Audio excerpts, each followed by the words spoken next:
Θέλεις να διατηρήσεις τις ντομάτες φρέσκες για 10 μέρες περισσότερο? Μην ανησυχείς, γιατί υπάρχει κόλπο. Κόψε κάθε ντομάτα από το κοτσάνι.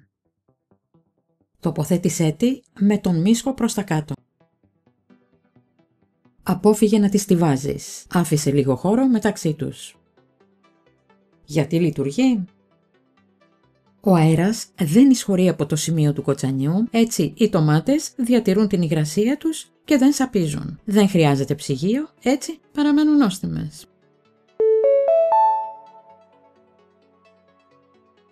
Κρατήστε τις μακριά από μήλα, μπανάνες και αβοκάντο που επιταχύνουν την ωρίμανση. Μην τις πλένετε πριν τις αποθηκεύσετε. Πλύντε τις μόνο πριν τις φάτε. Αν έχετε πολλές, φτιάξτε σάλτσα ντομάτας για τον χειμώνα.